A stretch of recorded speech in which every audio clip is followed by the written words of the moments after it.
इस संसार में जो सबसे बढ़कर के माया है वो है पढ़त मूर्खों की। पढ़त मूर्ख उन्हें कहते हैं जिनके लिए कबीरदास जी ने कहा है, पढ़ी पढ़ी पंडित मूर्ख भये। और इसीलिए मैं किताब लिखने में भी बहुत डरती थी, और जब किताब लिखने का सोचा भी है तो भी ऐसे महामूर्खों के हाथ में वो नहीं पड़नी चाहिए।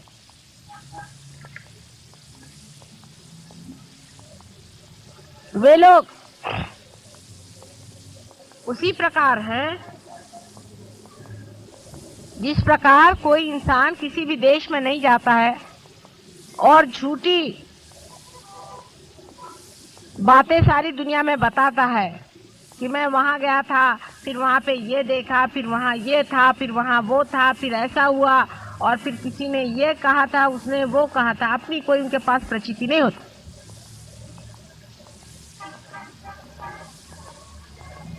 लेकिन आप जो सहयोगी हैं, आप सबको इसकी प्रचिति आई है, आपके अंदर से वाइब्रेशंस फूटे हैं, माने ये चैतन्य बह रहा है। आपको इसका अनुभव आया है कि चैतन्य क्या चीज।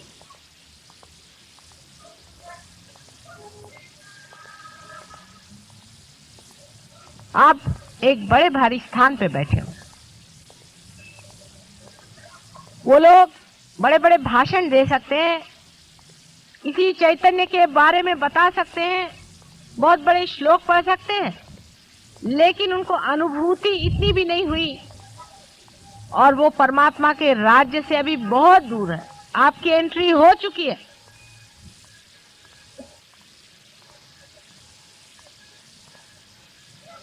उसका एक विशेष कारण है। आपने पढ़ा होगा कि गणेश जी का जन्म सिर्फ उसकी मां ने ही किया था।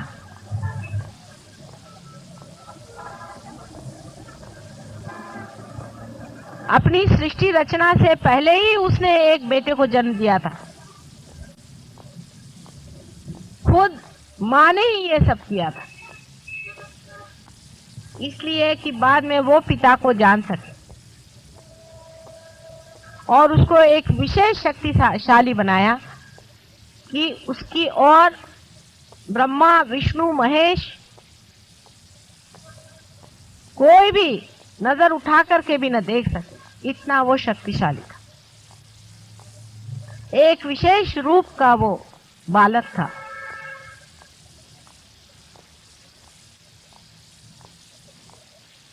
और उसी की पुनरावृत्ति आज इस कलयुग में हुई है। आपको भी मैंने अपने सहस्त्रार से जन्म दिया है, एक विशेष रूप से। इसीलिए आपके अंदर वाइब्रेशन छूट रहे हैं। लेकिन आप में से कितने लोग हैं जो अपनी इज्जत करते हैं, अपने को समझते हैं कि कोई विशेष चीज हमने पाई है और उसी विशेष तरह से हमें रहना चाहिए, अपने जीवन को उसी तरह से बनाना चाहिए।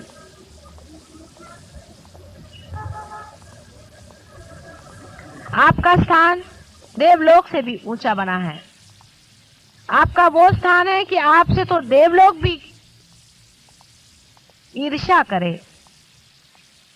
किसी देवों ने इस तरह से उंगलियों के इशारे पे जागृति नहीं थी गणेश छोड़कर। किसी भी साधु संतों से ये कार्य नहीं हुआ था जिन्होंने हजारों साल की तपस्या की हुई है। इतना ही नहीं कि तुम लोग पार हो गए हो, पर इशारे पर कुंडलिनी उठाते हो और हर एक की कुंडलिनी को जांचते हो कि ये कहाँ है और कैसे। लेकिन इतनी बड़ी चीज पा करके भी आप लोगों ने अपनी इज्जत नहीं की। या तो हमारा नसीब खोटा है कि हमें खोटे ही सिक्के मिले, वो चल ही नहीं सकते।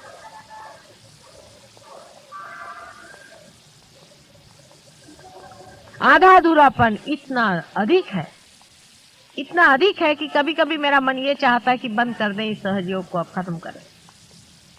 डांटते भी हैं, कहते भी हैं, प्यार भी करते हैं, दुलार भी करते हैं कि सिर्फ जरा स्टेडी हो जाओ, स्टेडी हो जाओ।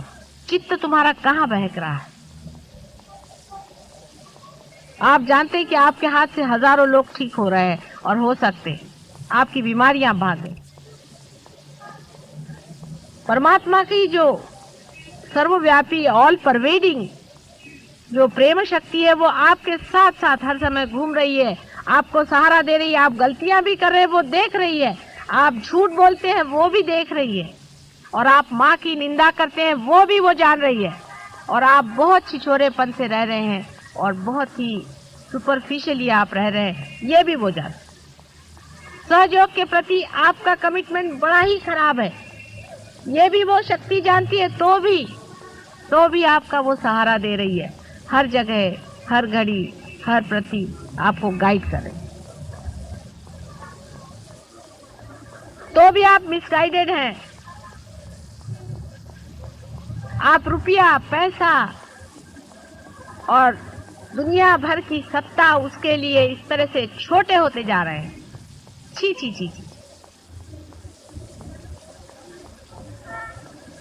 बार बार मैं आपसे कहती हूँ कि आपका स्थान पूजनीय है, आप में से एक एक की पूजा करनी चाहिए, ऐसा आपका स्थान है।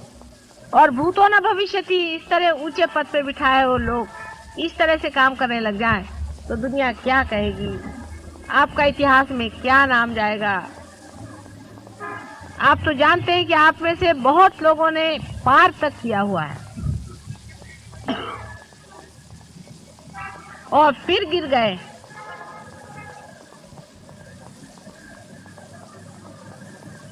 जिस पथ पे इतने ऊंचे आप हैं उससे गिरना बहुत आसान है। सांसारिक चीजों में सहयोग नहीं देखना है, परमात्मा के स्वरूप को जानने के लिए आप यहाँ आए हैं। हमें कितना रुपया मिला इसके बाद में या हमारा क्या लाभ हुआ इसके बारे में, ये सांसारिक तुच्छ चीजों का महत्व करना सहयोगी के लिए शोभनीय नहीं है। आप हमारे पास परमात्मा को मांगने आए हैं, सांसारिक चीजें मांगने के लिए नहीं आए। न ही कुछ मेरे भाषण सुन करके झूठा ज्ञान इकट्ठा करने के लिए आए हैं आप, नहीं, जो साक्षात ज्ञान है। अंदर ही देखिए, जब भी आप ज्ञान मांगेगा अंदर से ज्ञान बहेगा, हर एक चीज स्पष्ट दिखाई देगी कि यही ज्ञान है। बहुत हो गया अपने बाल बच्चों के लिए और अपने घर द्वार की चिंताएं, आप विशेष स्थान पर बिठाए गए हैं। जो लोग विशेष होंगे उन्हीं से विशेष कार्य घटित होंगे।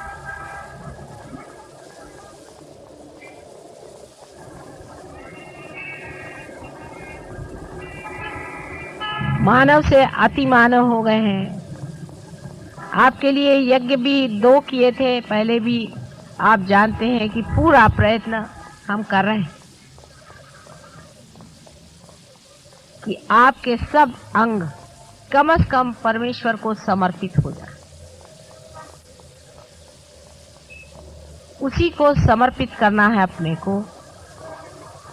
उसके लिए जो भी स्वच्छता होती है, जैसे कि माँ जब बाप घर आने वाला होता है तो बच्चों को कैसे धो पोंछ करके साफ करके सामने प्रेजेंटेशन देती है, वही करने के लिए बड़े प्यार से हम लोग ये यज्ञ कर रहे हैं। अपने सारे चक्रों में से जो बहने वाली शक्तियां हैं उससे सब मैं आपको प्लावित कर सकती हूँ, लेकिन आप कभी कभी मुझे ऐसे जान पड़ते हैं कि मैं किसी दीवार से बात कर रही हूँ, किसी पत्थरों से मैं अपना सर टकरा रही हूँ। ये दुष्ट महादुष्ट मेरी बात सुनने नहीं वाले।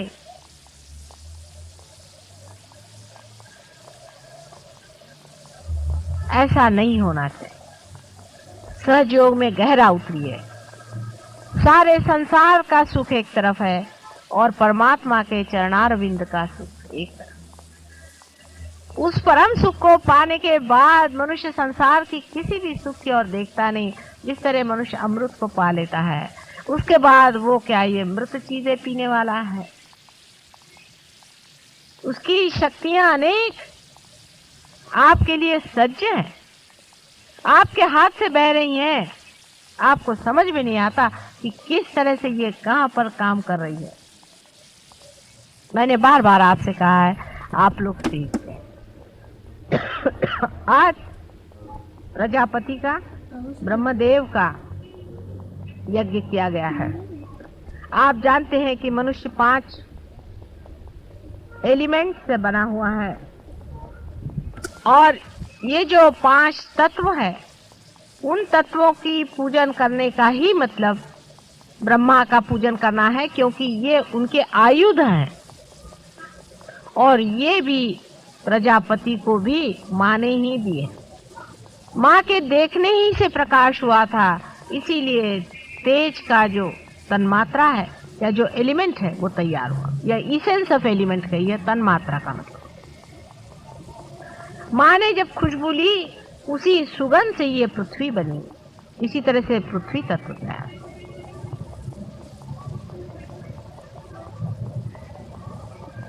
माँ के बोलने से ही साउंड का तत्व तैयार हुआ है, जिसे नाद कहिए। इस प्रकार तन्मात्राएं जो हैं वो तैयार हुई और तन्मात्राओं से फिर एलिमेंट्स तैयार हुए हैं। ये सब प्रजापति का कार्य, ब्रह्मदेव का कार्य है। और ब्रह्मदेव इसीलिए नहीं पूजे जाते हैं, उनको पूजा नहीं जाता। उसका कारण यह है कि वो संसार का सब कार्य कर रहे हैं। आपका जो शरीर है, आपका जो एलिमेंट्स का काम है वो कर रहे हैं, उसके लिए उनको पूजने की जरूरत नहीं है। वो अपनी जगह बैठे वो काम कर रहे हैं। आपको सिर्फ 2 ही चीजों को पूजना चाहिए। एक तो शिव को, जिससे आपका एग्जिस्टेंस बने रहे, आपका अस्तित्व बना रहे, आपके प्राण बने रहे, और दूसरा आपको विष्णु को, जो कि आपको इवोल्यूशन देता है, जिससे आपकी उत्क्रांति होती है। लेकिन यज्ञ प्रजापति का करना जरूरी है कि आपके अंदर के जो पंचभूत हैं, आपके अंदर के जो तत्व हैं, इन पंच महाभूतों के जो तत्व हैं, जिन्हें तन्मात्राएं कहते हैं, वो जागरूक हो करके आपको भी उसका यश प्रदान करें। पहले यज्ञ सिर्फ प्रजापति का ही होता था,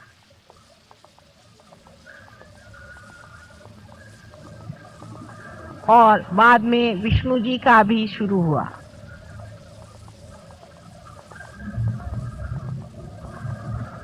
शिव जी का भी यज्ञ होना चाहिए, ऐसा लोग सोचते हैं, लेकिन उनका यज्ञ नहीं होता है, उनका रुद्र होता है। उसके भी कारण है। शास्त्र में जो कुछ विधि लिखी हुई है, उन सब के बहुत गहरे कारण हैं। इसलिए जो कुछ लिखा हुआ है उसको अगर आप फॉलो करते हैं तो कोई उसमें ब्लाइंडनेस नहीं है, उसमें अंधता नहीं है। जबकि आपके पास वाइब्रेशंस हैं, आप स्वयं वाइब्रेशन से इसकी जांच पड़ताल कर ले सकते हैं कि जो ये विचार है या जो कुछ किताब में लिखा है ये ठीक है या नहीं। बहुत सी जगह कुछ कुछ बीच में घुसेड़ दिया है, हर एक पुस्तक में ये किया है, उसको भी आप देख सकते हैं अपने वाइब्रेशन से। ऐसे कौन जान सकता है कौन आदमी पार है, कौन नहीं है, कौन रियलाइज है, कौन नहीं है, कौन गॉड्स रियलाइज है, कोई ऑर्डिनरीली रियलाइज है, कौन जीवन मुक्त है। सब कुछ आप वाइब्रेशन से जान सकते। आप हर एक चीज वाइब्रेशन से जान सकते हैं, जो अचेतन में है, जो अनकॉन्शियस में है, जो मनुष्य ने कभी नहीं जाना। उनकी एक एक बारीक बारीक चीज आप समझ सकते हैं। वाइब्रेशंस के भी एक एक ढंग होता है, एक एक तरीका होता है, एक एक उसकी लय होती है अलग अलग। लेकिन अभी तो बेसिस ही नहीं बन रहा आप लोगों का, तो मैं कैसे आगे की बात सिखाऊं। अभी तो पहले ही क्लास में बैठे हैं, उसी में एक में को नोच रहे हैं, एक में को घसीट रहे हैं, एक में से झगड़ा कर रहे हैं बुद्धू जैसे। अपना बेसिस पहले ठीक कर लो, फिर इस वाइब्रेशंस और एक एक चीज के परम्यूटेशन कॉम्बिनेशन से आप हर चीज समझ सकते हैं जो आप जानना चाहें। इतना ही नहीं, आप स्वयं भी उठते जा रहे हैं। जैसे जैसे मनुष्य उठता जाता है वैसे वैसे वो ज्यादा जानते जाता है, आप जानते हैं कि जब आप नीचे खड़े थे तो आपको इतना नहीं दिखाई दे रहा था, इससे और ऊपर जाएंगे तो और आपको दिखाई देगा, और अगर बहुत ऊंचे चले गए तो और कुछ दिखाई देगा। जब आप चंद्रमा पे चले जाएंगे तो वहां से पृथ्वी और तरह से दिखाई देगी, वो पूरी की पूरी घूमती हुई आपको दिखाई देगी, उसका पूरा भ्रमण आपको दिखाई देगा। नहीं तो यहाँ बैठे बैठे तो पृथ्वी लग रही है जैसे कि चौकोर। इसलिए जैसे जैसे आदमी उठते जाता है, उठने का तरीका एक ही है, अपने बोझे उतारते जाइए, सब बोझों को उतार दीजिए। जैसे जैसे बोझे उतरते जाएंगे आप अपने आप ऊपर उठते जाएंगे। फालतू के बोझे, मेरा बाप ऐसा, मेरी माँ वैसी, मेरा भाई वैसा, उसको चाहिए, इसको चाहिए, मेरी सत्ता है, मेरा पैसा है, सब मूर्खता, मिस आइडेंटिफिकेशन। आपको अगर पाना है तो पाइए, और अगर नहीं पाना है तो माफ। दोनों चीज नहीं चल सकती। यहाँ आप परम तत्व को पाने के लिए, उसमें घुलने के लिए आए हैं। यहाँ पैसा कमाने के लिए आप नहीं आए, यहाँ किसी तरह का भी व्यवसाय करने के लिए आप नहीं आए हैं। मुझसे कोई भी बार्गेनिंग नहीं, सिवाय एक चीज की कि आपको मैं परम तत्व से परिचित कराऊं। फिर मुझे उसके लिए आपको डांटना पड़ेगा, नाराज होना पड़ेगा, कभी सिखाना पड़ेगा और कभी प्यार करना पड़ेगा। अगर आप इस चीज के लिए उत्सुक हैं और यही चीज मांगने आप मेरे पास आए हैं तो ठीक है, नहीं तो मुझे क्या, मैं तो औलिया हूं, मैं वैसे ही अपनी किताब बंद कर दूं। तुम अपने गरज से आए हो, मेरी गरज से नहीं आए। मेरी भी गरज है, क्योंकि माँ को बच्चों की गरज होती ही है, लेकिन ये माँ अजीब है, निर्मम भी है, बड़ी निर्मम है, एकदम से क्लियर कट सबको बंद भी कर सकती है, और उतनी ही मोहमयी और प्रेम करने वाली। आज के यज्ञ में पूर्ण चित्त से पूरे अपने को समर्पित करके करिए, और ये वाला यज्ञ विशेष रूप से पंच तत्वों का होने के कारण आप लोगों की समझ में ज्यादा आएगा। ये जड़ तत्व पे है, लेकिन जड़ तत्व भी जरूरी होता है। अगर जड़ तत्व स्वच्छ ना हो तो बाकी का कुछ नहीं बनता, और आपके जड़ तत्व ही गड़बड़ है। जब आपके जड़ तत्व स्वच्छ हो जाएंगे तब हमारा कार्य बहुत सुचारू रूप से हो।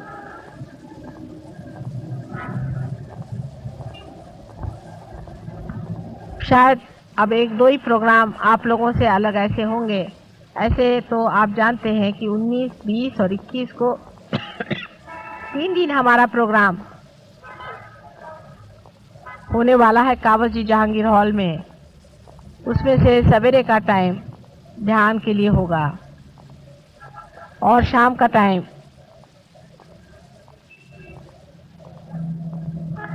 भाषण आदि वगैरह।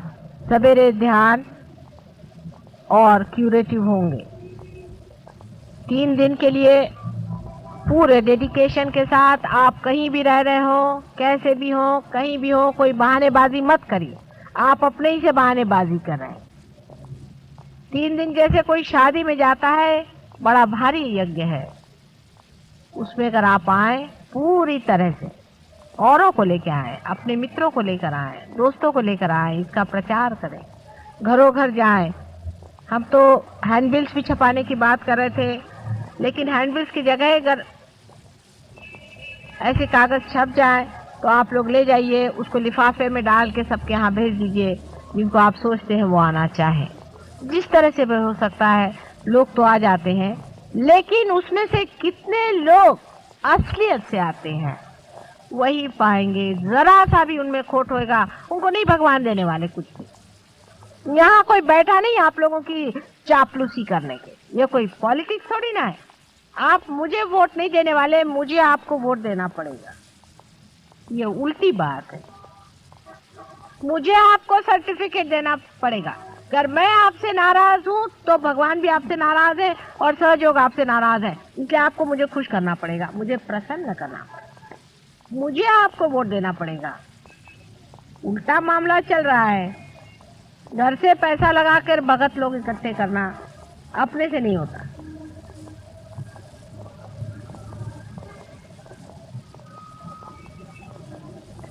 इसलिए अब याद रखिए कि अगर आपको कहीं भी आना है, आपको अगर प्रोग्राम में आना है, तो पूरी तरह से सादगी के साथ आइए, इनोसेंस के साथ आइए, और हमें इसमें पाने का है ये सोच करके वहां आना है। और कोई भी अपने घर के प्रॉब्लम्स लेके मत आइए, बहुत गलत तरीका है। ठीक है, बीमारियां ठीक हो जाती, बीमारी हम ठीक कर देते हैं, लेकिन इतने क्षुद्र लोगों के लिए सहयोग नहीं है जो रात दिन अपने घर में ही घुसे रहे। परम की बात पाने के लिए उस डेडिकेशन के साथ आइए, उसको समझने के लिए आइए, और सब लोगों से कहिए कि वो पाना बहुत जरूरी है।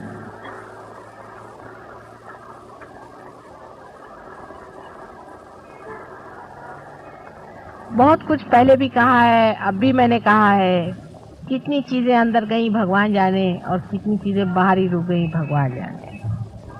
इस पर विचार करें। माँ बार बार कहती है, हर तरह से सर फोड़ फोड़ के भी कहे तो भी अगर समझ में नहीं आया तो हृदय खोल खोल कर कहती है, जो कुछ उससे बनता है पूरी तरह से आपकी कुंडलिनी को पूरी तरह से जागरूक करके और उसको सहस्त्रार से पूरी तरह से साफ करके अत्यंत सुचारू रूप से उसमें भी वो पुष्प वर्षा करती है। लेकिन आपकी अगर नाक ही बंद हो, आपकी अगर आंख ही बंद हो, आपके अगर कान ही बंद हो, और इस प्रकार आपका सभी कुछ जो कुछ जानने के यंत्र है सब आपने बंद कर लिए हैं, तो मैं सहयोग से क्या दे सकती हूँ। इसीलिए आज के यज्ञ में आपके यही 5 यंत्र मैं खोलने वाली हूँ। प्रयत्न करूंगी आप भी अपने को समर्पित करें और कहें कि हे प्रभु हमारे खोलो। प्रजापति से यही कहना कि हमारे ये यंत्र खोलो, और हमें कुछ नहीं चाहिए इस वक्त, सब अपनी फालतू की चीजें अपने जूतों के साथ बाहर रख दो, सब व्यर्थ चीजें बाहर रख करके यहाँ बैठो और अनंत का जो प्रेम है उसको पाओ।